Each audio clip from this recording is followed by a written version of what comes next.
அனைவருக்கும் வணக்கம். இன்றைக்கு பார்த்தீங்கன்னா சூப்பர் ஸ்பஞ்சான இந்த தயிர் தோசையை எப்படி செய்யறேன்னு தான் பார்க்க போறீங்க. இந்த ரெசிபியை பார்த்தீங்கன்னா மற்ற சாப்பாடுகள் போல பல்வேறு விதங்கள்லையும் பல்வேறு பேர்களையும் வச்சு செய்தெடுத்து கொள்ளலாம். இந்த ரெசிபிக்கு போறதுக்கு முன்னாலே நீங்கள் இந்த சேனலுக்கு ஃபர்ஸ்ட் டைம் வர்றீங்களா கண்டிப்பா மறந்துடாமல் இந்த சேனலை சப்ஸ்கிரைப் பண்ணிட்டு அதே நேரம் பெல் பட்டனையும் கிளிக் பண்ணி வச்சிருங்க.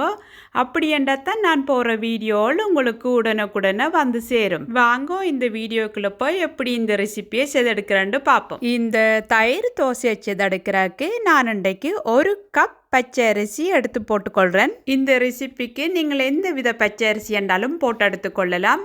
இந்த 1 கப் அரிசியை எடுத்த பிறகு இதுக்கு அரை தேக்கரண்டி வெந்தயம் எடுத்து போட்டுக்கொள்கிறேன். இதை 4-5 தடவை தண்ணி விட்டு வடிவா அலசி கழுவி எடுத்துக்கொள்கிறேன். இதை 4-5 தடவை கழுவி எடுத்த பிறகு திருப்ப தண்ணி நிரம்ப விட்டு இதை குறைஞ்சது 5 மணித்தியாலம் ஊற வச்சு எடுத்துக்கொள்ள போறோம். நீங்கள் இதை நான் சொல்றது போல குறைஞ்சது 5 மணித்தியாலம் ஊற வச்சு எடுத்தீங்களா தான் நான் சொல்றது போல ஸ்பஞ்சான தயிர் தோசையை எடுத்துக்கொள்ளலாம். இப்ப பாத்தீங்கன்னா இந்த அரிசியை குறைஞ்சது 5 மணித்தியாலம் தண்ணியில ஊற வச்சு எடுத்துட்டேன். பேந்தன்னு இதை இனி தண்ணியை வடிகட்டி எடுத்த பிறகு இதை அரைச்சு எடுத்துட வேண்டியதான்.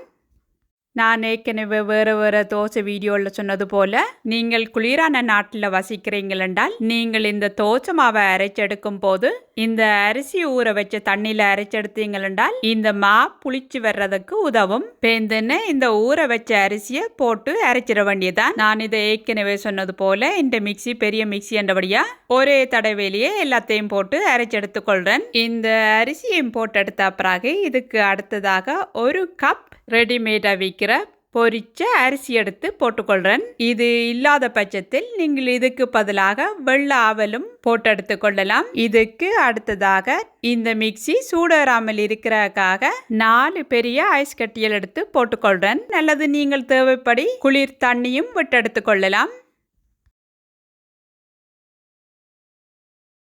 இன்றைக்கு பார்த்தீங்கன்னா இந்த 4 ஐஸ் கட்டிகளோட அரை கப் அரிசி ஊற வச்ச தண்ணியிலிருந்து விட்டு எடுத்துக்கொள்கிறேன். பேந்தனே இது எல்லாத்தையும் வடிவா ஸ்மூத்தாக அரைச்செடுத்த வேண்டியதான்.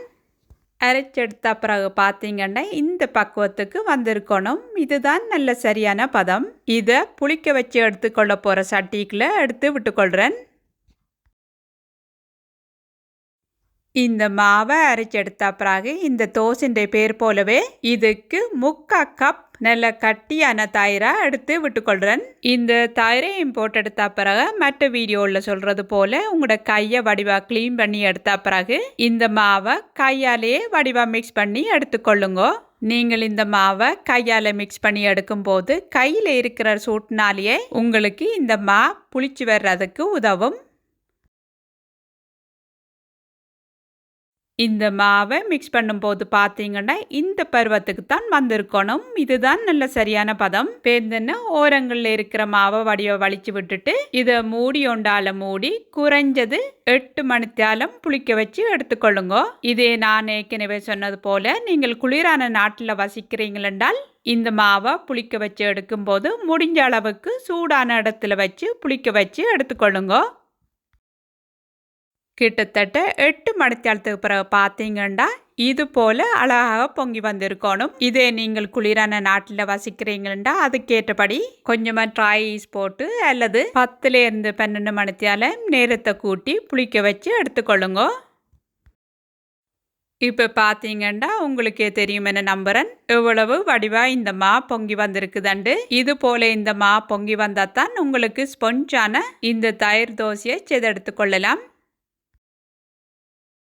இந்த மாக்கு இந்த தோசையை சுட்டெடுக்க முதல் இது கேட்ட அளவு உப்பை எடுத்து போட்டுக்கொள்வோம். நான் இன்றைக்கு பார்த்தீங்கன்னா இதுக்கு அரை தேக்கரண்டிக்கு குறைவான உப்பைத்தான் போட்டு எடுத்துக்கொள்கிறேன். அல்லது உங்களோட தேவைக்கேற்ற அளவு உப்பு எடுத்து போட்டுக்கொள்ளுங்க.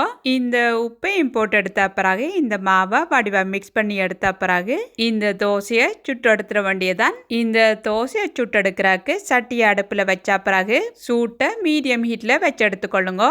தேவைக்கேற்றபடி எண்ணெயும் பூசி எடுத்துக்கொள்ளுங்க. இது போல சின்ன சின்ன அப்ப தோசையெல்லாம் சுட்டு எடுத்துக்கொள்ளுங்க. இந்த தோசையை பார்த்தீங்கன்னா பிரட்டி போட்டு சுடாத காரணத்தால் இதை மூடி வேக வச்சு எடுத்துக்கொள்கிறேன்.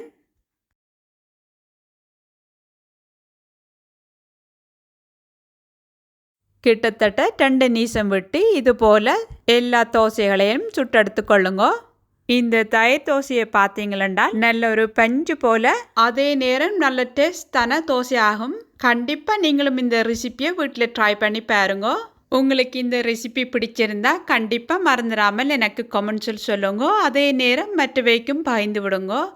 இவ்வளவு நேரம் இந்த ரெசிப்பியை பொறுமையாக இருந்து பார்த்ததுக்கு மிக்க நன்றிகள். அடுத்த இன்னொரு நல்ல ரெசிபியோடு சந்திக்கிறேன்.